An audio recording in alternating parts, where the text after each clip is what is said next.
Welcome back, GED scholars and math warriors, to another geometry video. This is RAID 3, Volume Vault, cracking the 3D code. And in RAID 1 and RAID 2, we looked at plane figures, and plane figures are 2D. So that means the shape is flat. Here in this video, we're going to be talking about 3D objects, and therefore we'll be able to figure out the volume. Make sure you check out gedtalk.com/resources for free worksheets. And let's get into this, folks.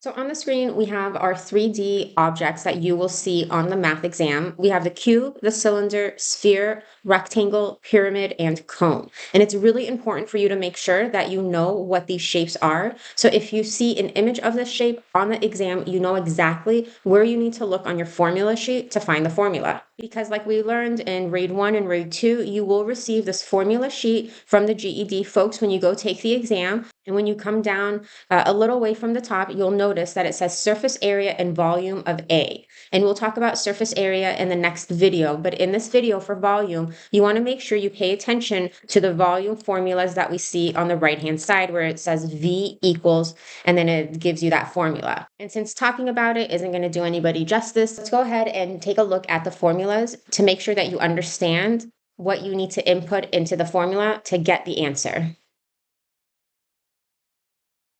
So the first formula I want to talk about is this first one, obviously, and it says rectangular prism. And as you can see from the shape, we have a rectangle because, folks, that's the nice thing. It's telling you right here in the name that this formula is meant to be used on a rectangle prism, which is a 3D rectangle object. So you might see an image like this, and they'll tell you the sides are 5, and this one might be 3, and the height might be 4.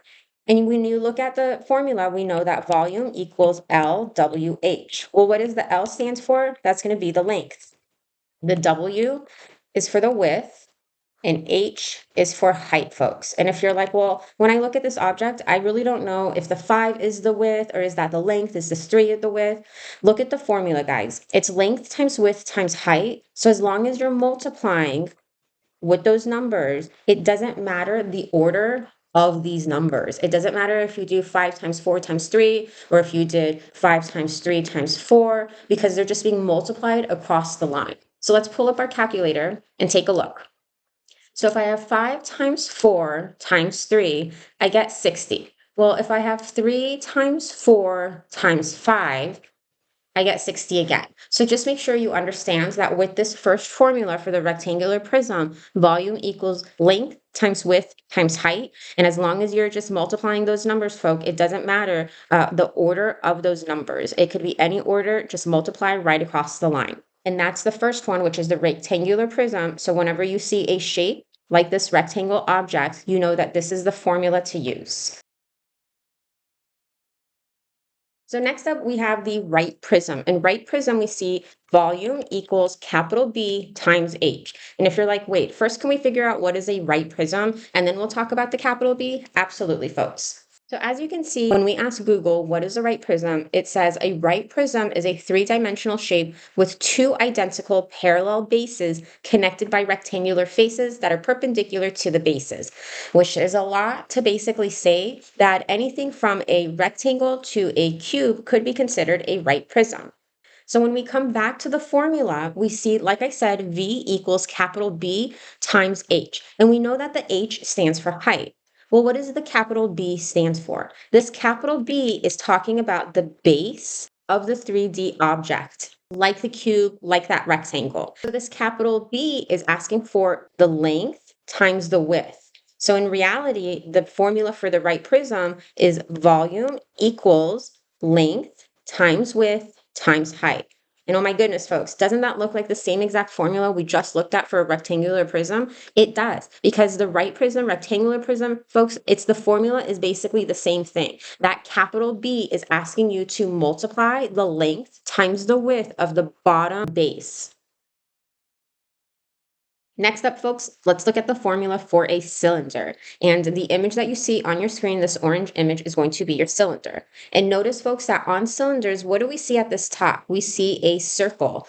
So because we've seen the circle and we've watched RAID 2 where we talked about how to find the perimeter and circumference of a circle, when you see the formula that says V equals pi times r squared times h, you know what this pi means. You know also that the r stands for the radius. So if you're given this image and they have this line like this to let you know that's the radius, they might tell you the height is at 12, for example. You know, looking at your formula, all you need to do is make sure you type in your pi, which is 3.14, folks. Remember, on the formula sheet, they tell you that they want you to use 3.14, not the full pi number. And all we need to do is take the radius, which is 4, raise it to the power of 2, and then times the height. So let's go ahead and pull up our calculator. I know for the cylinder, I'm going to do pi, which is 3.14, times r squared. R is the radius, and they're telling us that it's 4. So 4 squared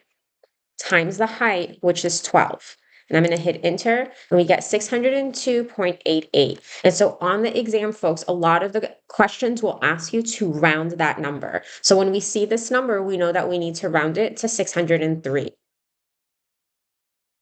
Next up, let's look at a pyramid. So as we can see from the formula, we have V equals 1 over 3. What does the capital V stand for again? And so what was capital V? You're right, it was length times width. So we'll do length times width and then height. So let's say we see this pyramid and we are told that the base is 5 by 5, because remember, a pyramid will sit on a square.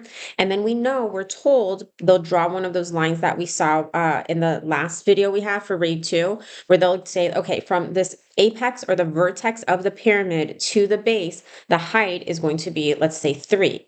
So once you have that information and they've shared that with you, you would want to pull up your calculator to help you out with this one. So once we have our calculator up, let's go ahead and input the numbers that we see from the image, and we're going to use the formula for the pyramid. So I have 1 over 3, so I'm going to enter that as a fraction, times the base, which is 5 times 5, right? Length times width, times the height, and in the image we see that the height is 3. When we hit enter, we get 25. So the volume of this pyramid with the base at 5 by 5 and a height of 3 is 25. Next up, let's look at the formula for the cone. And as we can see, it reads volume equals 1 over 3 pi times r squared times h. And what does that r stand for? You're right, that's the radius. And so some of you might be asking, well, what if it doesn't give me the radius? What if it gives me something else? Well, the other option for them to give you, folks, and coming over to this image, is they'll give you the diameter instead. And they might say that the diameter, for example, is 4. Well, as we know from the last video, grade 2, the radius is half of the diameter. So if they tell you that the diameter is 4, you know that the radius is 2. So going back to the formula, we have pi times r squared, radius squared, times the height. So let's say that the height of the cone image that we see on the screen right now is going to be at 9. So we have 9 as the height, 4 as the diameter, and we know that the diameter, if we divide it by half, we would get the radius, so the radius is 2. All we need to do is pull up our calculator and enter the information into our formula. And remember, folks, they are telling you exactly what they want you to use for pi. We are not using the pi key on the calculator, but instead you're going to input 3.14. So let's go ahead and pull up our calculator. So I know that the volume for a cone is going to be 1 over 3 times pi. So I'm going to do open parentheses 3.14, close the parentheses, open a new parentheses, and r squared, and r is 2. That's the radius. So I'm going to do in parentheses 2, and then I'm going to use the key right here where I can raise it to the power of 2. Close the parentheses, times the height, and we know that the height is 9. And I'll hit enter, and we get 37.68. And remember, folks, sometimes you might see the answer, like you would see 37.68, and it'll have the unit of measurement right next to it. So it might say 37.68 inches cubed. So if you see that cubed, don't be alarmed, because that is the unit used to measure volume. And last but not least, we have the sphere. So we see that the volume of the sphere is 4 over 3 times pi times radius raised to the power of 3. And we're going to use our calculator, so I'll show you how to raise that to the power of 3. Also, please remember the radius is half of the diameter. So if they give you a diameter of, let's say, 20, you know that the radius is half of that, which is 10. So let's go ahead and pull up our calculators. So we have 4 over 3 times pi, so open parentheses, 3.14, close parentheses, times the radius raised to the power of 3. So I'm going to open parentheses again. My radius is 10, and I'm going to use this caret key, which is above the squared key, and I'm going to click on that, and that'll let me raise this to the power of 3. And then I'm going to use my right arrow to get out of that, and then close the parentheses. So now that I have everything that fits in my formula, I'll hit enter. So the volume of the sphere with the radius of 10 is 4,186 and 6 repeating. So this problem reads, a rectangle with a volume of 80 cubic feet has the length and width of 4 feet. What is the height of the box? So this isn't asking us to find the volume, it's given us the volume, and it's telling us it's 80 cubic feet. So then they say it's a rectangle, but it's interesting because they're telling me that the length and width is 4 feet. So if the length is 4 feet and the width is 4 feet, I know that's actually a square. However, remember when we were explaining rectangle prism and right prism, it comes down to finding out the volume of a rectangle or a cube is basically doing length times width times height. Well, I already know the volume, so it's 80, and it's telling me the length and the width is 4. So I'm going to do 4 times 4, and then I know I'm looking for the height. So let's go ahead and figure this out because, folks, like I've told you, you will see algebra throughout the entire exam, and that's what we have right now. So what is 4 times 4? Well, we know that's 16 times h equals 80. And I want to get h by itself, so I'm going to divide by 16. So let's go ahead and pull up our calculator. And I'm going to do 80 divided by 16, and I get 5. So let's come back over here. So I know that the height is going to equal 5, and that is letter A, folks. Let's look at another example. Instructions for a product read that you need to add 1 scoop of product for every 20 cubic feet of water. How many scoops should you add? Use the figure to the right. We know that it's asking for volume because look, folks, it's saying cubic feet. And remember, volume is measured in cubic units. And it's asking how many scoops. So I know the first thing I need to do is find the volume of this image that we see on the right. So let's go up to our formulas and let's look for a cylinder because this is what this shape is. One of the main reasons you need to make sure you know the different shapes that you read on this formula sheet. So we know that this is a cylinder, so I'm going to use this formula right here that reads volume equals pi times radius squared times height. Well, I know that they gave me the diameter, and if the diameter is 12, I know that the radius is going to be 6, and my height is 3. So let's go ahead and pull up our calculator. So I'm going to open parentheses, 3.14, that's what we're using for pi, close parentheses, open parentheses, radius squared, and we said that the radius for this figure is 6, so I'm going to do 6 squared, close parentheses, and then I'm going to do another open parentheses times the height, and we were told that the height is 3, and I'm going to click enter. So we know that the volume of that cylinder is 339. So the question is asking though, how many scoops should you add? And you're going to add 1 scoop, like it reads down here, 1 scoop per 20 cubic feet. So 1 per 20 cubic feet. So what I want to do is pull up my calculator again. And now I'm going to take the total volume and I'm going to divide by 20. And let's click enter. And it says 16.956. Well, when we look at our answer, we don't see any 16 point nothing. But we do know that we can round this number up. So I look at my number 16, look to the right of the 6 is a 9, it's higher than 5, which means I can round this amount up to 17. And sure enough, folks, 17 is letter C. Last problem, folks. It reads, the yellow pyramid has a length and width of the base 4 inches bigger than the purple pyramid. How many more cubic inches will the yellow pyramid hold?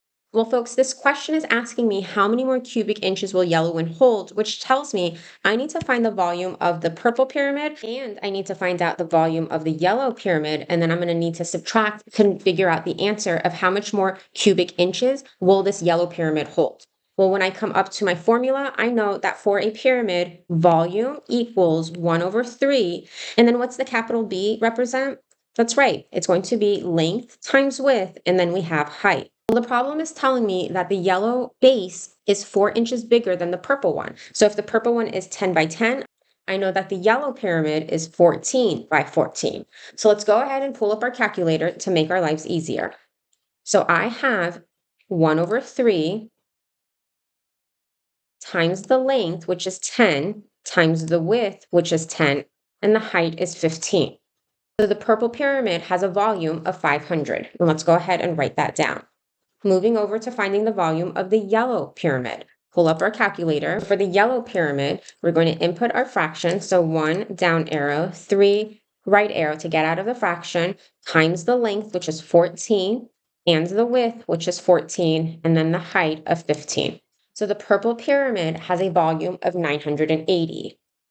We need to figure out what is the difference between 980 and 500. So I'm going to subtract 500 and I get 480. When I look at my answer choices, there's 480 right there as the first one. Great job, you guys.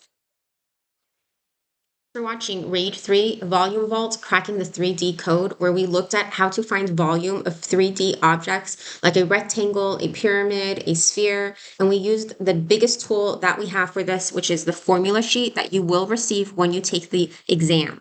But remember, folks, just because they're going to give you the formula sheet doesn't mean that you don't pay any attention to all of these different formulas, especially the ones we looked at as far as volume is concerned. And if you're looking at this and you're like, I don't recall what the capital B is, once again, please make sure you review this video. Please make sure you also watch RAID 2, where we talked about finding the perimeter and the area of 2D or plane figures to have a better understanding of how to read these different formulas. You know what you're doing, folks. You've got this. Keep your head up.